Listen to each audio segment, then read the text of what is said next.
Ladies and gentlemen, boys and girls, children of all ages, buckle your seatbelt. It's about to be a loaded show tonight. Welcome to Square Circle Radio Live. The young buck Andy York is with me. My name is Chris Belcher, and Andy, that's the way to kick off the official road to SummerSlam. What a night. We got a lot to talk about.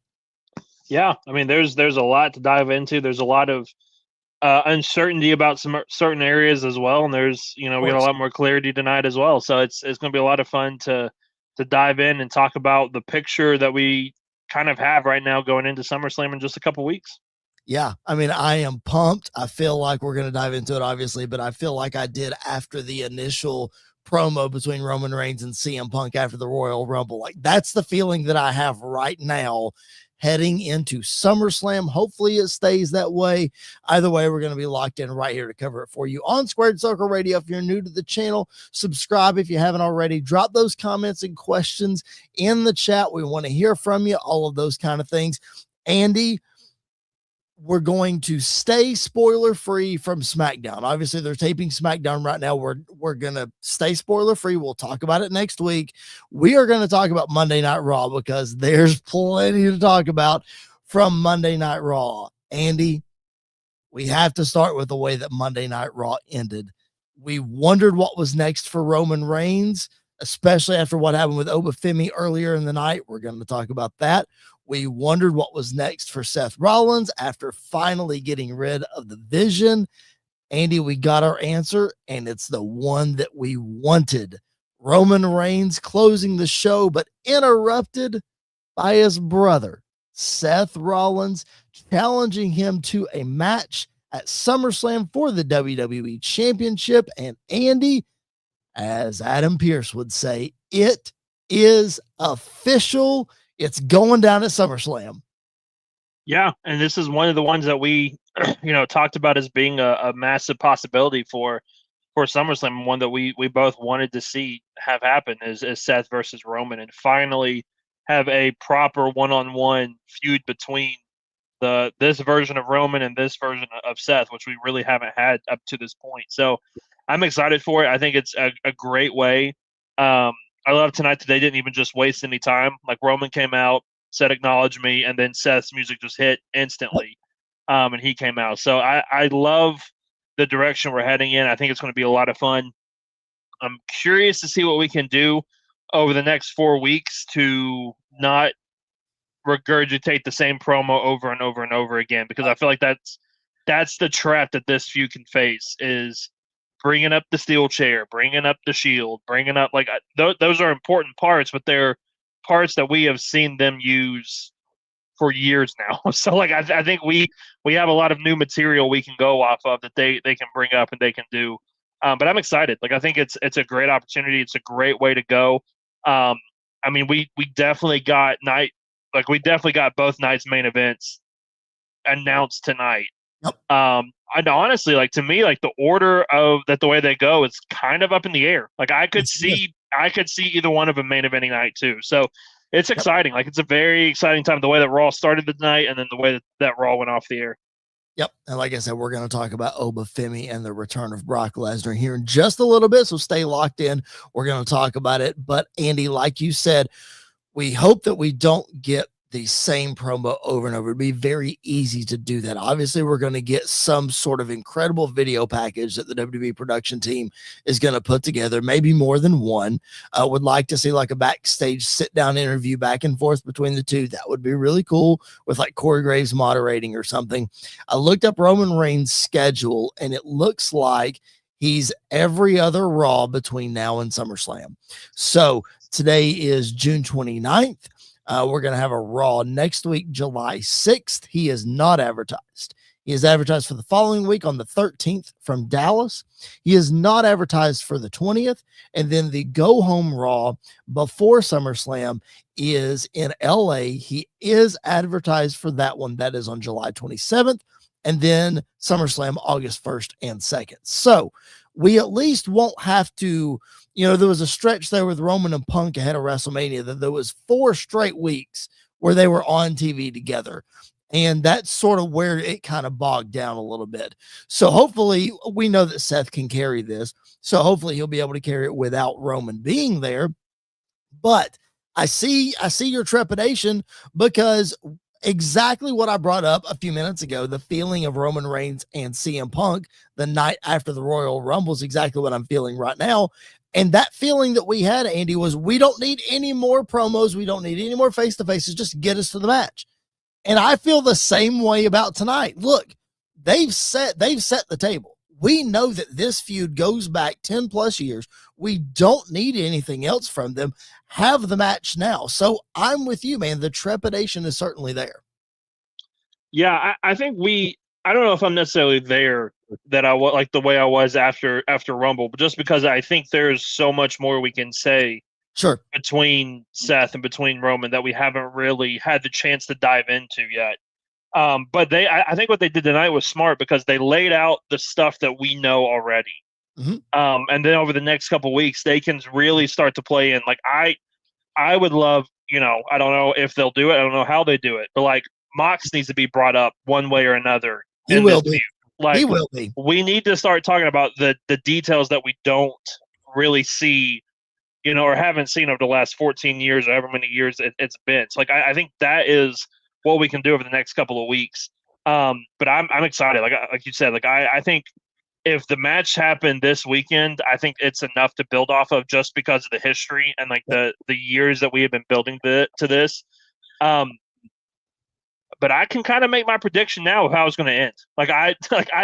This is one of the matches in this reign where I'm like, yeah, I think we all kind of know how this one's going to end, especially the way that they built it up as this could be the last time ever that Seth Rollins versus Roman Reigns is happening. I can almost guarantee you, like, it's a 90% chance. Maybe it changes over the next couple of weeks, but I kind of have a really good feeling about who's going to win this match. Yes. Yeah, me too. And it doesn't change my excitement level for the match. These two are going to put on a banger. I'm like you, this could easily main event night 2. If you're asking me right now, the match we're going to talk about next is sort of where I'm leaning for night number 2, but nonetheless, man, we saw the way SummerSlam went last year with the cash in, and we saw the way that WrestleMania has been, night number 1 last year, at least, maybe not 42, but 41. And they'll set the table for night number 2. And this is a great way to end night number 1, if that is what happens. Man, I don't have a lot of notes on this because I didn't expect it. I know you and I wished for it. We hoped that it was going to happen. We'll talk a lot more about this over the next couple of weeks, because you and I are big time invested in this one. I would, if I'm throwing a fantasy booking type thing out there, I talked about maybe we do a backstage sit down, and we don't want to regurgitate the same promos. And you said Mox has got to get brought up. Andy, what if there's a face-to-face promo where Paul Heyman interrupts them, in which he has had a failed relationship with both of them in one way or another? I think it would be really interesting if Paul Heyman stuck it. Now, I don't want that to mean Seth Rollins goes back to the Vision or feuds with the Vision or what have you. But I think it would be really interesting if Heyman kind of stuck his nose in the middle of this, sort of where it doesn't belong. Maybe he gets a super kick and a spear for his troubles, and just something really different, really, with Heyman. Yeah, or just even as simple as like a backstage segment where somebody asks him about it. And maybe he doesn't even say anything. He just looks at the camera and just gives that look that Paul Heyman can give, where we know what he's saying. Yep. And then he walks away or whatever the case is. But I think that should be brought up. I will say this. It's going to be very hard for them to damage this feud. The biggest way they can damage this feud, though, is have the bloodline get involved. Yeah. The next couple of weeks, like Jacob being out there tonight, cool. Like he didn't say nothing. He literally didn't do nothing. He just stood there. I love the fact that Jay and Jimmy didn't come out, and I even love the fact that on commentary, Jay was like, "Oh yeah, I've been avoiding since Saturday. I have been avoiding Roman. I don't want that. Backstage stuff between Roman and the Bloodline, totally fine. But this needs to be about Roman and Seth. Like the main event of WrestleMania 42 had to be about Roman and Punk. This needs to be about Roman and Seth, and then, post SummerSlam, we can start bringing the bloodline stuff back in. Jacob can come out with them. Jacob doesn't need to get physical, though. Like, that kind of stuff I think we need to avoid when it comes to the bloodline being involved in this storyline. Do you think we'll see one of them versus Seth Rollins at Saturday night's main event? Whether that's Jay because he's been avoiding Roman and he lost the King of the Ring, or whether that's, I don't know if you necessarily want to throw Jacob in there because you don't want him to lose, because you certainly don't want Seth to lose on the way to SummerSlam, and I don't think you want Jacob to lose. So I think Jay is the easy one to throw in there. That could be a compelling Saturday night's main event match. Yeah, especially because I think Jacob is probably, at SummerSlam, maybe a Saturday night's main event is going to have a match with Solo in some way, shape, or form. Like it could be Jacob and the Usos versus Solo and whoever didn't get released on the MFTs. It's kind of the way it looks. But I think Seth and Jay is fine, but it needs to be that. Like, it just needs to be contained to that. We don't need it spilling over into the SummerSlam match, or we don't need it like a week to week thing that it kind of became with Punk and Roman. Yep, for sure. And Roman has, he's 3-0 in singles matches with no help on this run. So let's keep it that way, especially with Seth, and especially because the one time that we have gotten this match recently, the way that it ended, let's keep this clean as a whistle. I'll spill out the prediction that you were alluding to earlier. Big time, hit the ropes 3 times, spear 1, 2, 3, and just be done, and make it a clean finish, and we'll all go home happy. But we're going to talk about it over the next couple of weeks, so keep it locked in right here to Squared Circle Radio. Thank you guys for tuning in live with us, whether you are a new subscriber, we've gotten several of those last week, or you're a returning guest. Drop those comments and questions in the chat. We want to hear from you. Want to talk about what you want to hear about. Thank you so much for being here, and thank you so much for the we do a lot of short clips on our YouTube channel because a lot of people don't like to sit through an hour-long episode, so we try to break it up into segments. And our Jey Uso Oba Femi preview is the 4th most watched video on our channel's history. Thanks to you guys. We appreciate you so very much. And I looked at the numbers, Andy. A lot of people that watch that video are not subscribers. In fact, the majority of them. Guys, if you're watching this video, just hit the subscribe button. It doesn't cost you anything. Helps us a ton. Helps get the word out about the show, especially if you're enjoying what you're seeing. That would be much appreciated. Speaking of Oba Femi, Andy, the Night of Champions fallout continues. Oba Femi is your king of the ring. Much deserved. As we both said, it's what should happen. And we also are, elated, excited. We thought this was going to happen, and it is happening. Brock Lesnar returned on Raw tonight to make the match at SummerSlam official, but it's inside Hell in a Cell. Brock Lesnar, Oba Femi Part 3. Andy, how do you feel about Oba foregoing his championship match for this match with Brock? I'm totally fine with it. Like, I think this, especially with what it's going to set up with more than likely going to be Brock's retirement, like all of that whole aspect of it, I think that is going to be a vital part. I also love the fact that it seems like we're not doing the thing that had been floating around the internet that Brock is going to beat Sami and become WWE champion. When you sent me that and I saw that, I immediately went, oh no. This is Kevin Owens, Goldberg all over again. And it's Kofi Kingston, Brock Lesnar all over again. Like, and it's real. Brock Lesnar, Big E all over again. So it felt real though, didn't it? It felt like, oh my goodness, that could easily happen, especially in the Garden.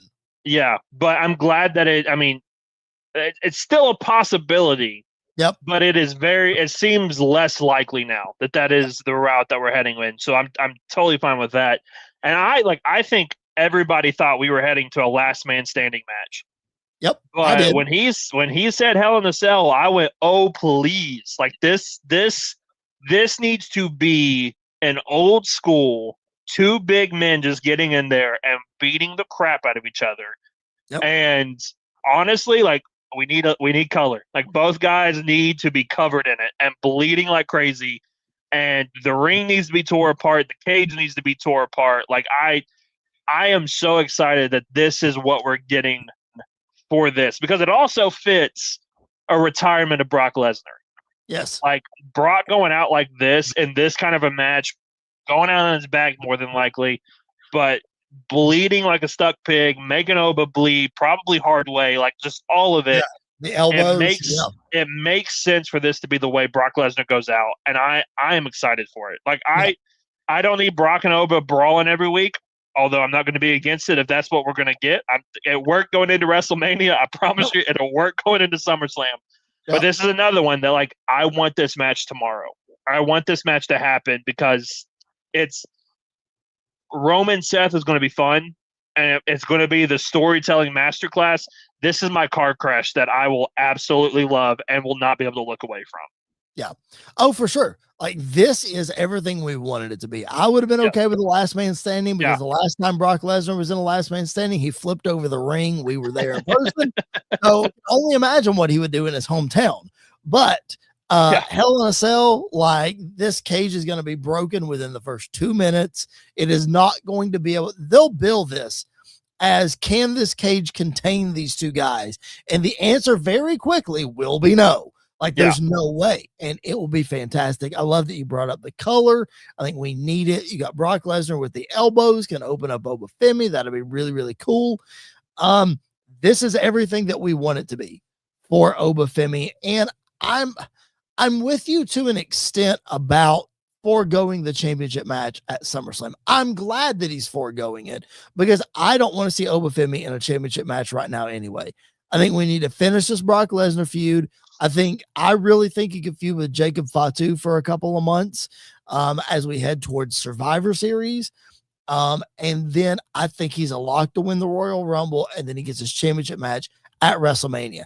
That's how I would book it. Having said that, though, Andy, I think it drives home the point even more that we preached for a month and a half about the King of the Ring tournament.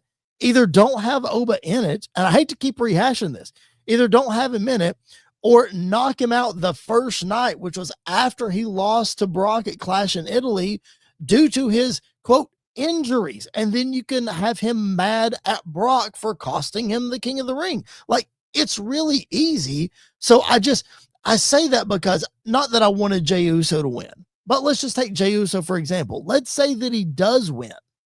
And now that we have Sami Zayn on the other side, Jey Uso versus Sami Zayn at SummerSlam, after he wins King of the Ring, Jey Uso versus Cody Rhodes, I don't know. I just feel like it would have been better to progress the story had Oba been knocked out due to Brock.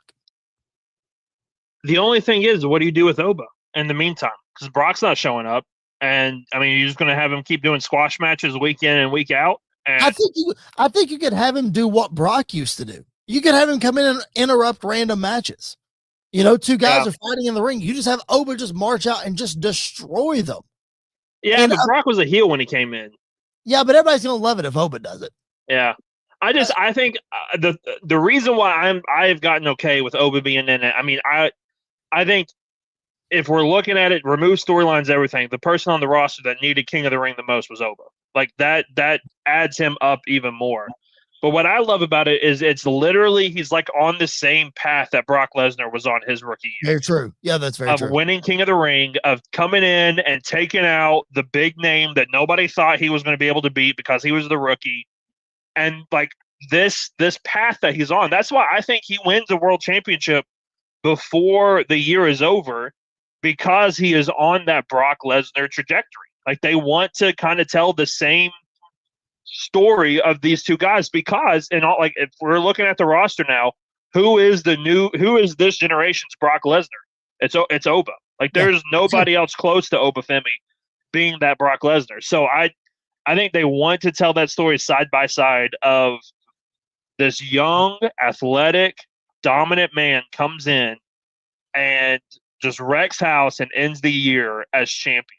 And I mean, I know Brock left a couple years later. I don't see Oba being that kind of person either. Like, no. I don't think Oba Femi and Brock Lesnar's personalities are the same. So I think it's just the start of telling that story.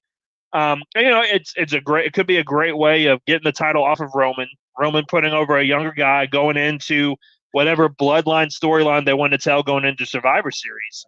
And then, or on the flip side, like you have the coward heel in Sami Zayn and the big bad monster now in Oba Femi that you can tell that story at some point down the line too. So I think him being in the ring, maybe it complicated things in the short run, but I think long term it's going to be more beneficial than if he had either been in it and lost or not been in it at all.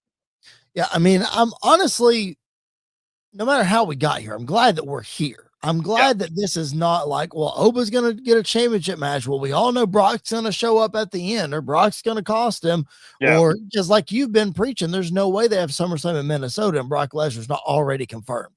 Like signed, sealed, delivered. That was probably in the contract with Minneapolis. It's like, well, we want SummerSlam and we want Brock Lesnar here. Well, okay, fine.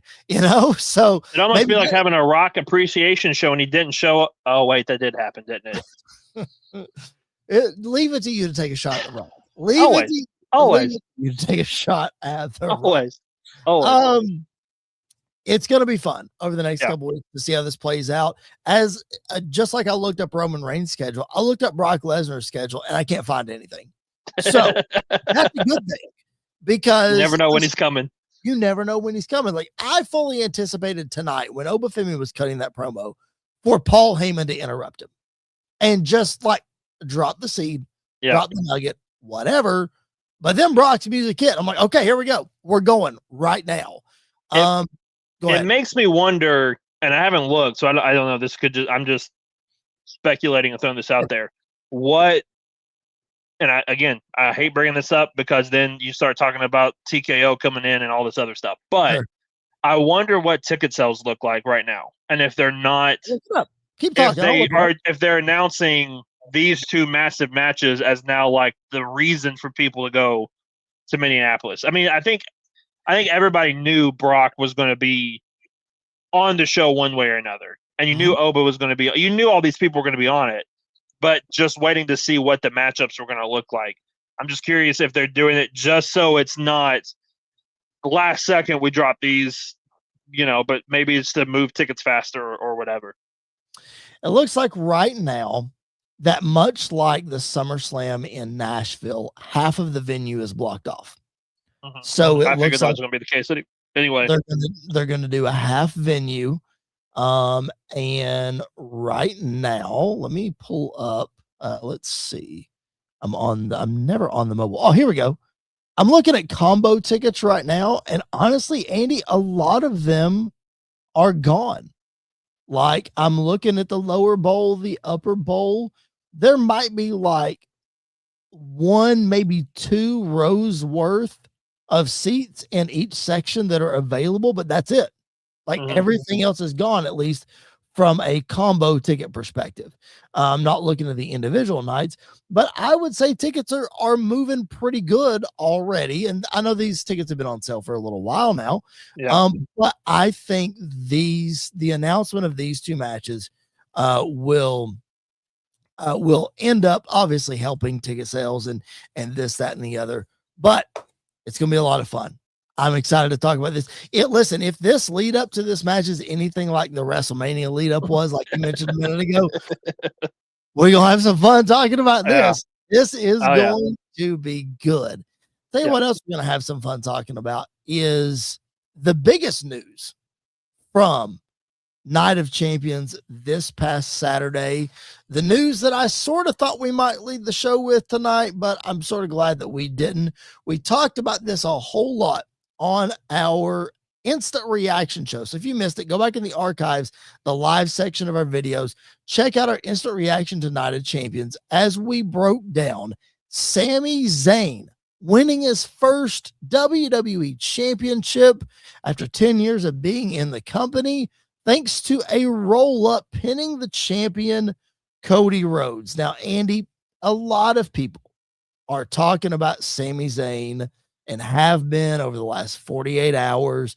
Does he deserve it? Why did we do this? Blah, blah, blah, blah, blah. I'm going to say one thing about the internet wrestling community. I'm going to leave that portion of this alone. as best I can. The internet wrestling community wants something and then they get it and then they complain about it. And it's really, really frustrating because it's like, you got what you wanted. Just shut up. And people just can't shut up. They can't keep their opinions to themselves. Andy, before I go here, because it might ruffle your feathers a little bit, let's ease into this a bit. Do you think it's going to be a mistake? Again, no SmackDown spoilers. It's taping right now. Do you think it'll be a mistake if WWE brings out Sami Zayn and tries to force this last good guy character? Or how do you think his character now goes after winning the championship? I don't know. I don't know how you would do it, but I think it would be interesting if they went by the reaction he got. Meaning, like, if he comes out and he gets cheered, then go right into old school Sami Zayn, the Sami Zayn that everybody fell in love with, the underdog that never had a chance but always found a way to win. Or if it's like a mixed reaction, like, I think you could kind of play into both. I do think, though, like, I think it's going to be weird if they try to make it feel forced. Yes. If the crowd is behind him and they try to turn him or make him become a heel. I mean, the perfect example I think of is Seth Rollins when he came back from his injury and he pedigreed Roman and, like, the place went nuts. And then the next night, like, he got a babyface pop but was acting like a heel. And it's like, no, like, even though he went after the ultimate good guy, he should have been a babyface coming back. Like, the crowd was ready for it. They wanted him to be a babyface. I don't know if we're there with Sami, but I think the crowd tonight, or technically Friday night, however you want to say it, like, their reaction is going to dictate a lot. Because I think, like, I would be shocked if he didn't get "You Deserved a Chance." I would be shocked if he's not saying the ring and the crowd is clapping, and, you know, all this, that, and the other. And, like, even like his post-show interview he cut, like, he was just him. And I think that's what he needs to be as WWE champion, is just Sami Zayn. Just let him be him and do his thing. And I feel like this last good guy character has been Sami Zayn. Yeah. Maybe the whining has been turned up a little bit. Maybe the complaining has been turned up a little bit. But Andy, if you had been trying to achieve something for 10 years and you're trying to put your best foot forward and trying to do the best you can, you'd get a little frustrated and a little whiny too if it wasn't happening.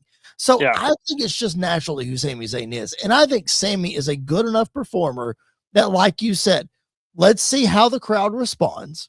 They can even start the "You Deserve It" chants, and he can even be emotional when he gets in the ring when they're giving him a standing ovation.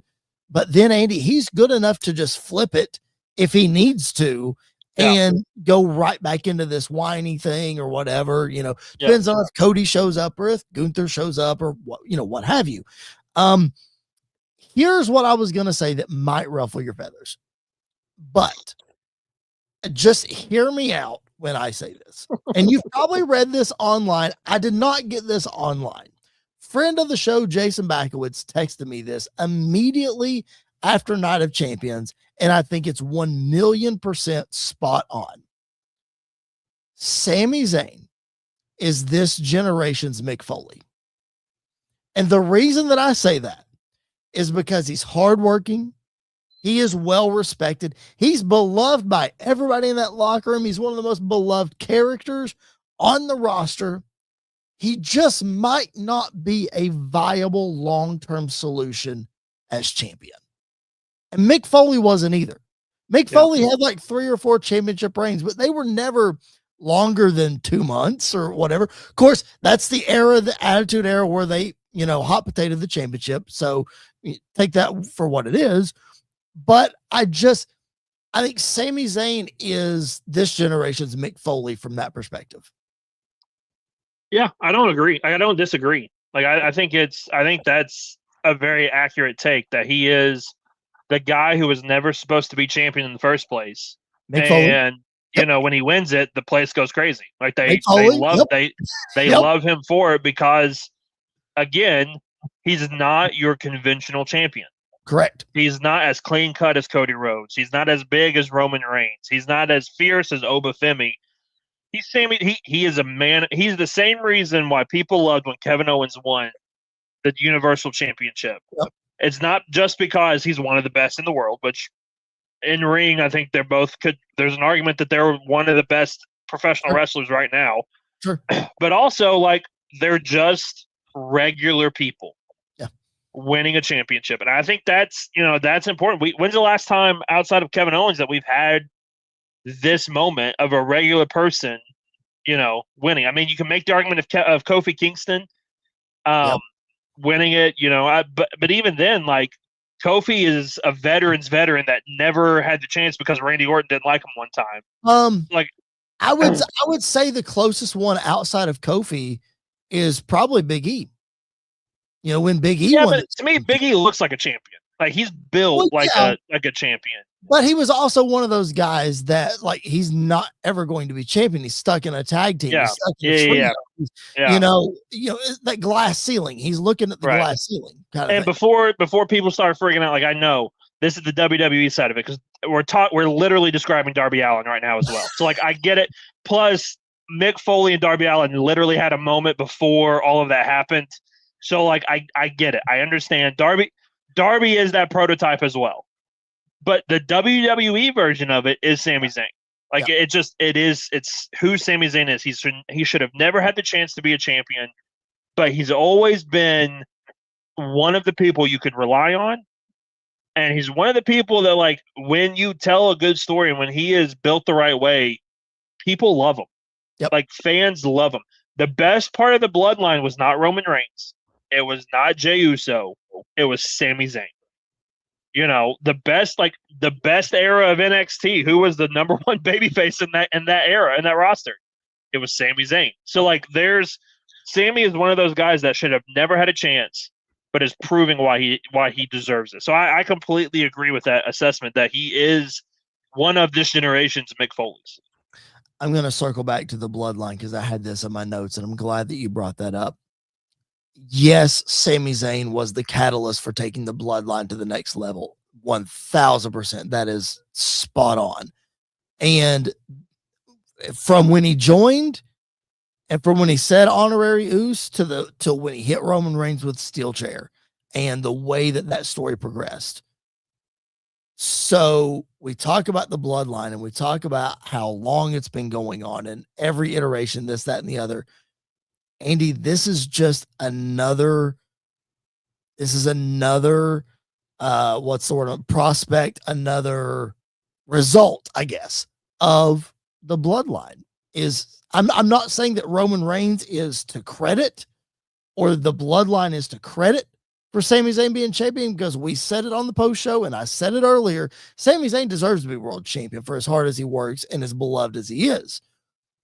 But just look at where Sami Zayn was before the bloodline. Yes, he had the match with Johnny Knoxville at WrestleMania, and that was a lot of fun. But he was sort of floundering at that point. And thanks to the bloodline, Andy, he's been a Grand Slam champion since he left the bloodline. He's won every championship since he left the bloodline. He won some of those before he was in the bloodline too. So, but what I'm saying is the bloodline was a major catalyst, I think, for this resurgence of the way that people look at Sami Zayn. Oh, yeah, without a doubt. I mean, before he was part of the bloodline, he didn't get any TV time. Right. And, mainly that's just because Vince didn't know what to do with Sami, know how to book Sami. He was just, Sami was always going to be that guy that Vince McMahon just threw out there to have your matches with Johnny Knoxville and things like that, which is, it's fine. Like, that. Part of the reason why people love that Sami Zayn is champion, I think he deserves it now, is because he went through that time period where he wrestled Johnny Knoxville and happily lost to him. Like, if you go listen to, I forget which interview it was that Sami Zayn did. It may have been with Austin or it may have been with, I don't remember who it was, but they talk about that match specifically. Yeah. And he said, "Oh, I loved it. Like, I loved everything about it because that's what professional wrestling is it makes no sense. It's hokey sometimes, but it's fun." Yep. So, like, him going through that, but then you really let him be himself in a group like the Bloodline, who is on not just on TV every week, but is in the main event spots week in and week out, and you let him show, hey, he's funny, he can break the most serious wrestlers in the world, he can break them. Yep. Oh yeah, the bell rings too, and he's really good. So like it gave him the opportunity that launched him to beat Gunther at WrestleMania, launched him to become a Grand Slam champion, and to get to the point where he beat Cody for the WWE Championship. We talk about the Johnny Knoxville stuff, and you look at all the ridiculous stuff that Sami has done. You look at all the ridiculous stuff that Mick Foley did in that comparison that we made.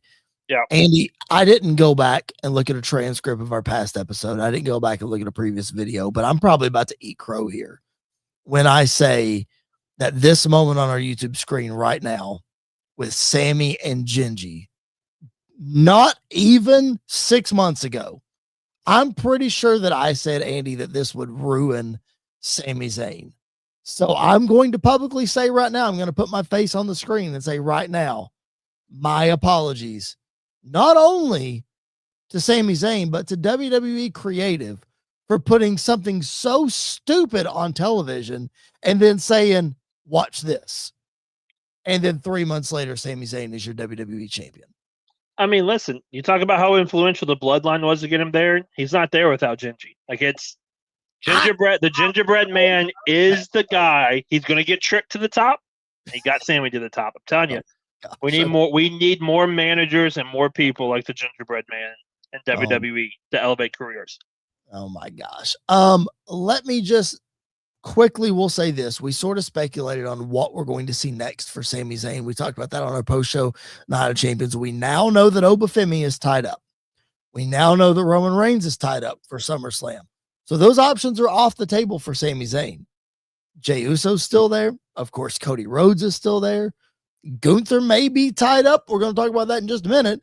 What do you see for Sami Zayn over the next at least 5 weeks going into SummerSlam? I don't want to put the cart before the horse and say he's definitely losing at SummerSlam, but what do you see over the next 5 weeks for him? I mean, I think the most logical or the easiest one would be run it back with him and Cody. Okay. Like, I think that probably is where we're heading. Because I also think, like, Jay is probably going to be tied up with something with LA Knight at SummerSlam. It's probably going to be Jimmy and Jay versus LA Knight. Maybe Solo. I don't know. Throw somebody else in there. So I think we're probably running this one back between Sami and Cody. But I don't think it's like a foregone conclusion that Cody's going to retain, like, win the title back at SummerSlam. No, definitely like, not. I mean, there's a possibility where maybe we get a returning Kevin Owens that helps Sami retain, because of the history between, who was the last person Kevin faced before he went out with injury?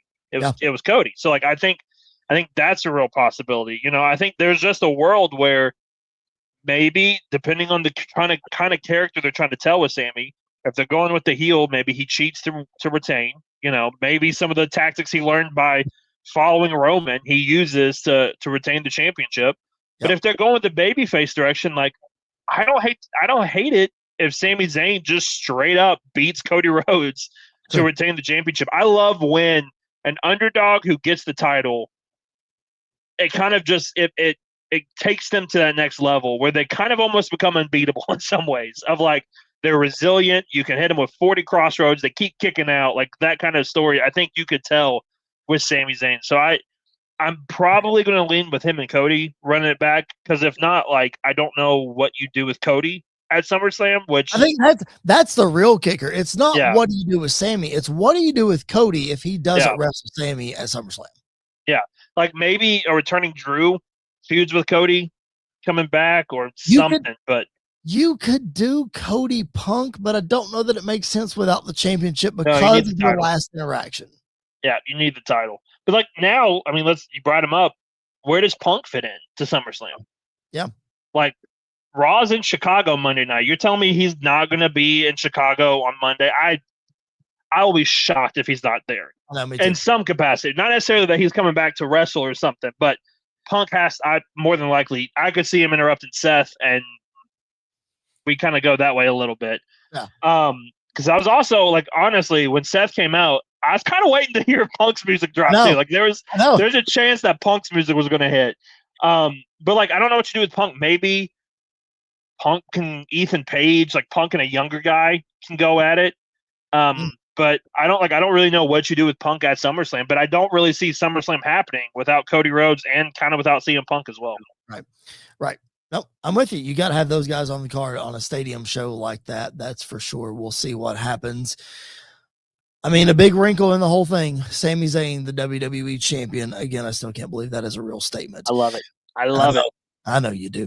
All right, let's take a little pause for the cause. We got a few more topics to get to. We appreciate you guys being with us. Let's hear a word from the Reverend Tom Bryce to tell you a little bit more about SportsWire Radio. Looking for all the latest happenings in the world of sports and wrestling? Well, you're in luck because SportsWire Radio has you covered 24 hours a day, 7 days a week, and 365 days a year. With great shows in the world of sports, such as the Pinstripe Chronicles, hosted by Uncle Tats, Donald Stewart, and Rob Barrows. New York Baseball Talk with Chris Bazaya and Rob Maraska. The Liftoff Jets, also hosted by Chris Bazaya and Sharman Phillip. Neil Villapiano and the Devil's State of Mind. Randy Dillon's Hockey Fan Chat. In the world of wrestling, SportsWire Radio has you covered with Squared Circle Radio, featuring Chris Belcher, Andy York, and Jared Justice. Those sit-down marks with DB, Primo, AJ, and Michael. A work in progress, featuring the Mayor of Canton, Piles, and Glenn Abbott. You can catch all of these great shows and more anytime, anywhere, and any place via the Listen Live button on SportsWireRadio.org, and you can also catch SportsWire Radio anytime on YouTube at SportsWire Radio 6579 to catch all the latest happenings in the world of wrestling. SportsWire Radio has you covered. It's all sports matters and all wrestling matters here on SportsWire Radio. I am your host, the owner of SportsWire Radio, the #1 global radio station, the owner of the Promo Wrestling Federation, and one of the owners of the Pride Wrestling Federation. Your voice, figuratively and literally, where all wrestling matters, the Reverend Tom Bryce. Thank you, Tom Bryce. We appreciate you so much. Appreciate all the love and support from SportsWire Radio, including inducting us into the Hall of Fame not once, but twice. So thank you so much for doing that. Thank you all for listening or watching. If you're just listening on podcast, we highly suggest that you hop on over to the YouTube channel. But if you're just listening, just make sure that you're subscribed wherever you find your podcast. If you are on the YouTube channel, subscribe if you haven't already. Like the video, drop those comments and questions in the chat. Even if it's after the show, we'll get back to all of those. I had several comments on several videos this past week. Again, we appreciate you guys and the traffic that you're giving our channel right now. Post WrestleMania has been the best stretch this podcast has ever seen in its 8-year history. Wow. 8-year history. So best stretch that we've seen in our 8-year history. So thank you. Please keep that up. We appreciate that more than you would ever know. Andy, tonight's theme of our episode has been what's next. What's next for Roman Reigns? What's next for Oba Femi? What's next for Sami Zayn? Well, let's continue that theme, even though we know what's next for our Queen of the Ring, Iyo Sky. We know she is going to challenge Liv Morgan coming up at SummerSlam. But the interesting wrinkle in the whole thing, yes, we saw her tonight get surrounded by the Judgment Day and fight her way out. But ultimately, she got laid out by Liv Morgan. But the interesting piece that we didn't really dive into a whole lot because we weren't sure how it was going to turn out was the curse on Liv Morgan from Danhausen. Now, I'll be honest, I was skipping around with Monday Night Raw tonight, especially because it was at a weird start time. I didn't get to see everything. So, Andy, how did this whole, I saw that Danhausen and some things happened with a jersey and Raquel attacked him and, he popped up in the JD McDonough match. What happened and did it make any sense? So it started by JD and Dom going to talk to Danhausen about the $100,000 they owed him and him cursing Liv. But he was gone, so they trashed his little science area and stole his Knicks jersey. And then that was kind of just the theme throughout the night. And then he showed up, said he had the $1,000. When Dom opened the case, it shot baby powder in their face. And then he stole the jersey back, got beat up by Raquel. And that was kind of it. So, okay. Kind of exactly where we were before Raw started. Okay. Where is this? If you had to pick, if you had to make a prediction, is this leading to Dom versus Danhausen at SummerSlam? Probably. Okay. Probably, if I had to guess. I mean, otherwise, I don't really know what's the point of it. Right. Especially because has Liv Morgan defended the title since she won it at Mania? Nope. Because she did not have a return match with Stephanie Vaquer, because that's what we thought we were going to see at Backlash, and it didn't happen. So no, she has not defended that championship. Yeah, and then she comes out saying she's the greatest women's world champion of all time, which she is. Yeah, she is. My favorite. Listen, my favorite line of the night. I died laughing. Is when Iyo and Liv are face to face, and Corey Graves utters out of his mouth on commentary, "This is a preview of what we'll get at SummerSlam." And I go, did we not just see this literally 2 days ago? There's your preview of SummerSlam. We've already seen it. Why? The fact that we have to run this back because of Rhea's injury. Like, I hate it for Rhea. I do. I hate it. I hate that we're getting this again. Yeah. Because of the fact, again, I go back to, you talk about Oba being in the King of the Ring. Why the heck was Liv even in it? And like, if she's in it, cool. Have her get beat in the first round. Don't let her get to the championship round to then show what the match is going to be at SummerSlam. They are doing a horrible job booking Liv Morgan as world champion. A horrible job. Yeah. Like, I forget that she's world champion until I see it on her. I'm like, oh yeah, you did beat Stephanie for that, because you've literally done nothing with it. Yeah, I think they were holding out for Stephanie and having a rematch. It's definitely what it seemed like, and they were trying to protect her. I don't know. I don't know. I just still think she's the greatest women's champion of all time. Maybe just not this reign. Maybe the previous. No, she's not even top 10. Yes, she is. Okay. You put the title on Maxine right now, and Maxine's a better world champion than Liv Morgan. No. Easily. Absolutely. At least Maxine can cut a decent promo. We saw that too last week. Liv Morgan can cut a decent promo. Oh, she can. She just screams in the mic. Is all she does. Yes, she can. Oh my gosh. All right. Let's move on, because clearly we're not going to agree on that. We don't have to agree on everything. It's fine. Where's City Kitty when I need her? She'll back me up. I know. Listen, she's going to pop up here in just a minute. I know she is. She's listening. She's hanging out with us. Let's talk about an interesting what's next that I wasn't sure that we were going to talk about until after Night of Champions happened. And this little backstage skirmish has got everybody talking. And in fact, has Nick Aldis on administrative leave from his general manager position, talking about the interaction with Gunther after the triple threat match at Night of Champions. Andy, could the career killer get one more victim? Could we actually see Nick Aldis in a ring at SummerSlam? I don't know how you don't do it now after what they did after Night of Champions. Don't make it for his career though. Like, I need more than just this match at SummerSlam for Nick Aldis. Because there's so many other stories we can tell with him being a wrestler. So, like, give me at least a year, and then you can retire or whatever. Because I also don't see them doing 2 retirement matches on the same show.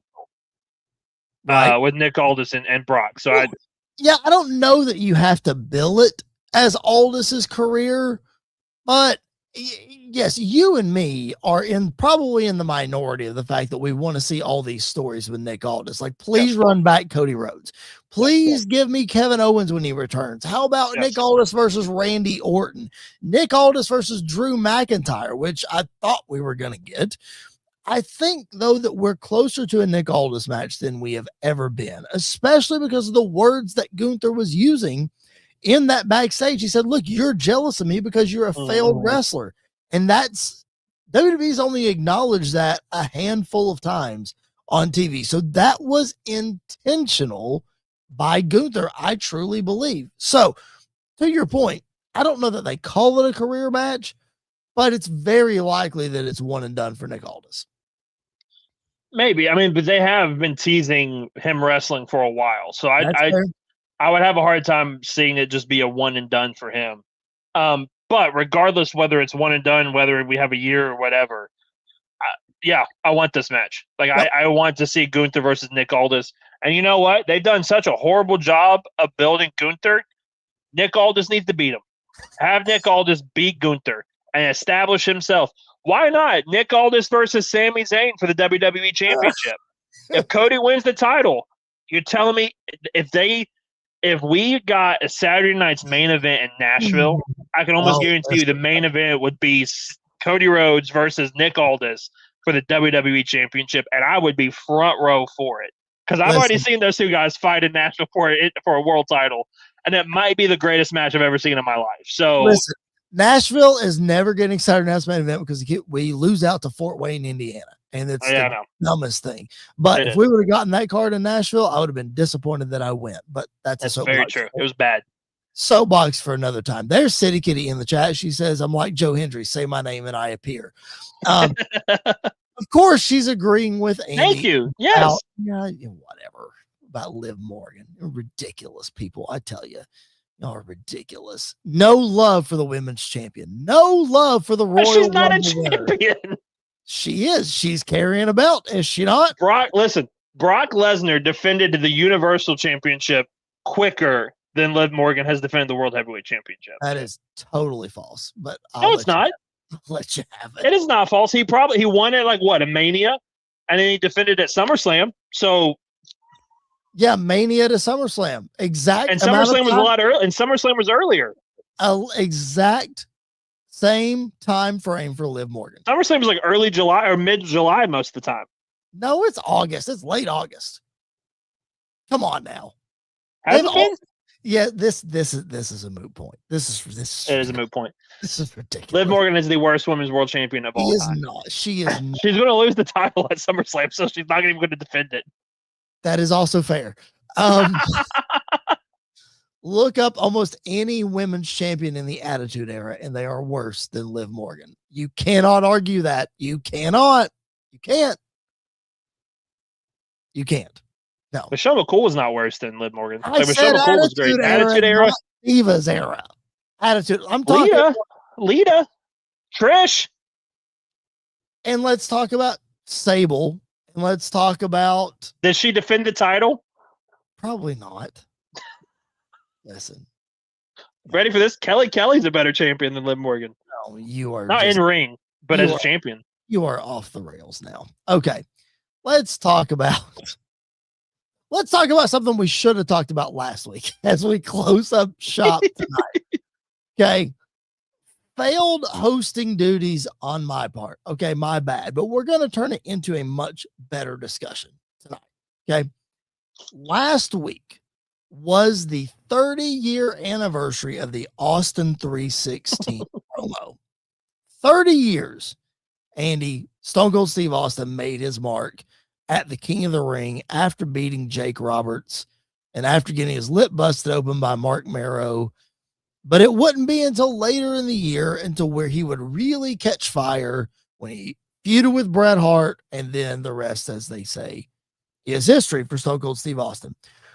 So this was a discussion that was had on Busted Open on, I think it was Tuesday was the anniversary. Might have been Wednesday. But they sort of had this discussion, and I wanted to bring it to you because I think it's an interesting discussion to have. We're not going to sit and reminisce about this specific promo because we all know what it led to. We all know what he said, blah, blah, blah, blah, blah. If you missed it, just YouTube it. You'll find it. Okay. But this has been heralded as a landscape altering moment in WWE history.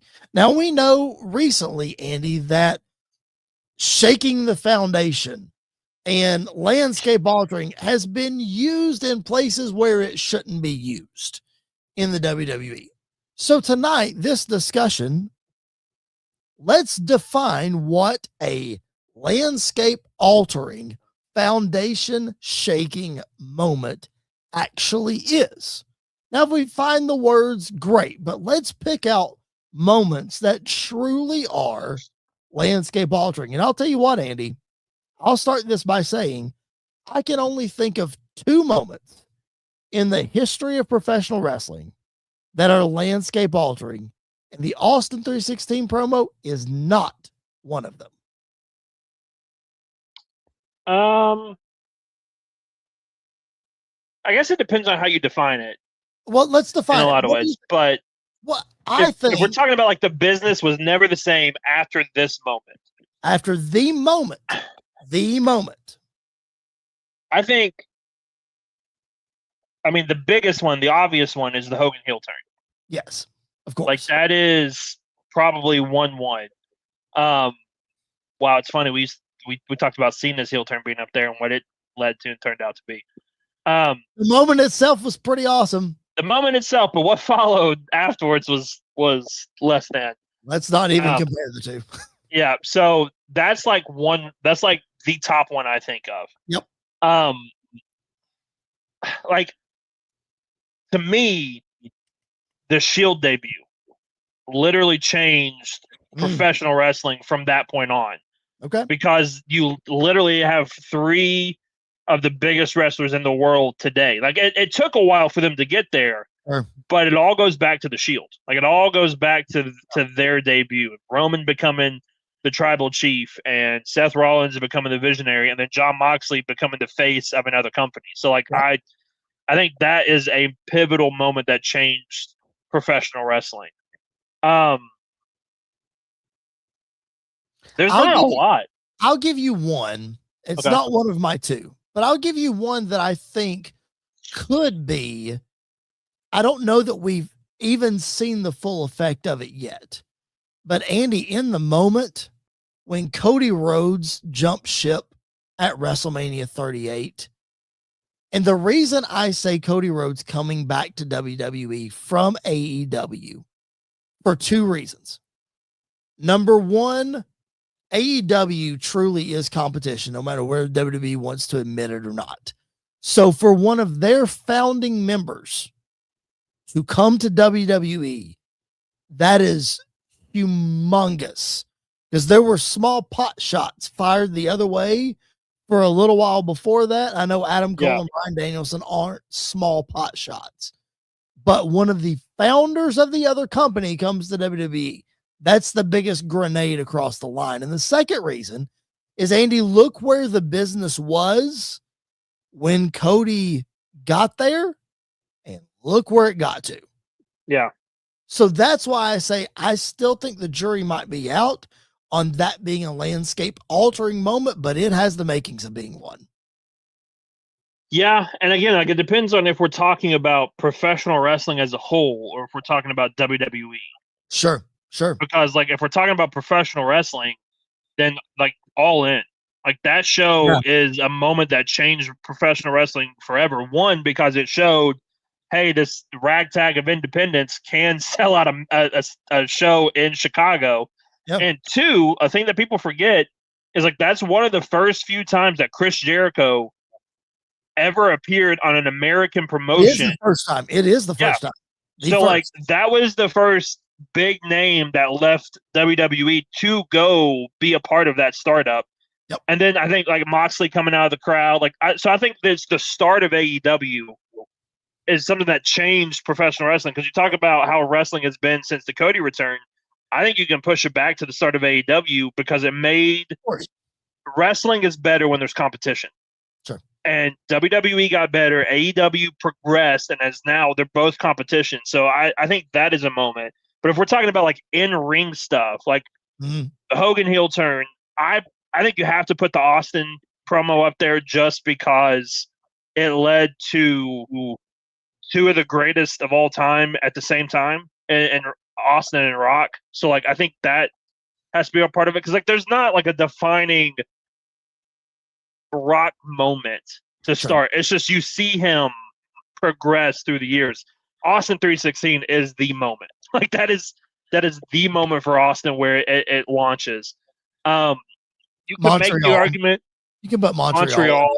Yeah, I think you can throw Montreal in there. I think you can make the argument of the pipe bomb, just because it had been so long since you got to that. Like you had that kind of moment that actually led to something bigger.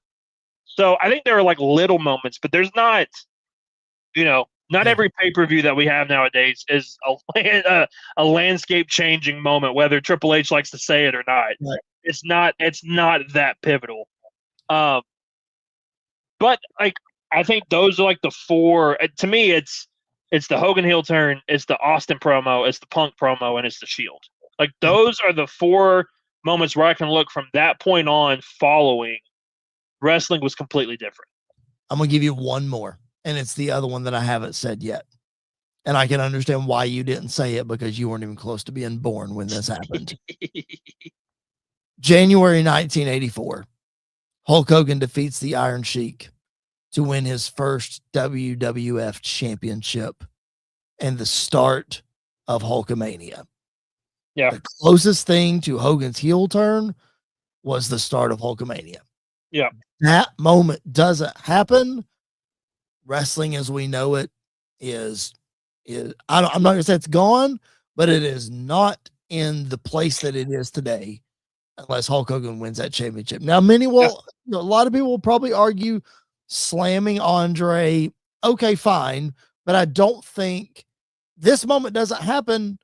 Or the championship win doesn't happen. The Andre moment doesn't happen. Yeah. The championship win doesn't happen. You could argue WrestleMania doesn't happen. Yeah. The championship win doesn't happen.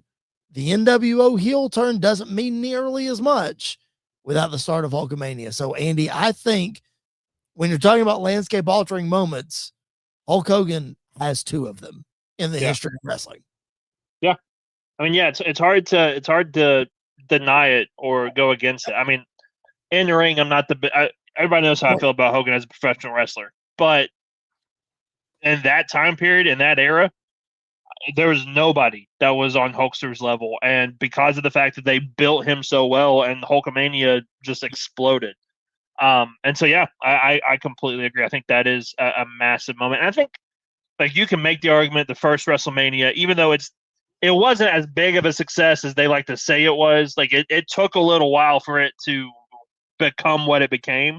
Right. But that first show of WrestleMania, setting the foundation. Like there are some moments that you can make the argument for, but if they're like definitive moments, there's probably only 4 or 5 of them that I can really think of. Yep, for sure. All right, fun little discussion. Apologize that we didn't do our This Day in History last week when we should have. Apologize for that. We had a lot to talk about last week, Andy. We had a lot to talk about this week, but we had to squeeze it in. We are on the road to SummerSlam. There's going to be lots to talk about over the next couple of weeks, and we'll try to fit our old school stuff in and all that kind of stuff. We appreciate you guys hanging with us. Again, if this is your first time, make sure you subscribe to the show. Drop your comments, questions in the chat. We'll make sure to go back and get each and every one of those. And Andy, the road to SummerSlam is already hot, and I am excited, man. I'm looking forward. Again, as I said a few minutes ago, since WrestleMania, we're on the best run this podcast has ever seen, and I look forward to it continuing, especially when we have great wrestling to back it up. Yeah, I'm looking forward to it as well. 2 of the biggest main event feels like in a long time for a SummerSlam.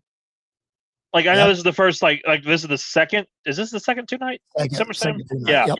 But like even as SummerSlam main events go, like the last few haven't felt monumental as much as like maybe Cena Roman a couple years ago. Yep. Was Brock Roman a couple years ago too? Yep. Brock Roman was in Nashville. Yep. Yeah. So like those two were even Brock Roman didn't feel as big as Oba and Brock does, and as big as Roman and Seth does. So I'm very, very excited for where we're going.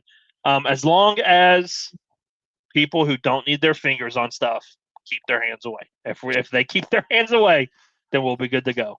They like to mess with things that are pure and and special to wrestling fans. Stuff that doesn't need to be touched. They like to touch. They do. And that is not a joke that needs to be taken the wrong way. It's just the way it is. Well. And on that note, let's get out of here. Thank you guys so much for being with us on this episode. Again, drop your comments and questions later on in the chat. We'll get to each and every one of those, just like City Kitty dropping us one on the way out. Will there be a Viper return? I assume she's talking about SummerSlam. Could be. Maybe. Could be sooner than that. I mean, that's a road for Cody Rhodes to go on without a championship if you're not going to do Sami Zayn. Look, do Cody Sammy at Saturday night's main event, Randy Orton shows up and costs Cody the championship. Boom. Yeah. Set. Done. Easy. There it is. Yep. Very easy. Just like WrestleMania should have been. We're going to get ourselves in trouble if we continue this podcast. So we are going to sign off for the Young Buck and New York. My name is Chris Belcher. This has been the fallout of Night of Champions and a brand new edition of Squared Circle Radio. We will catch you guys down the road.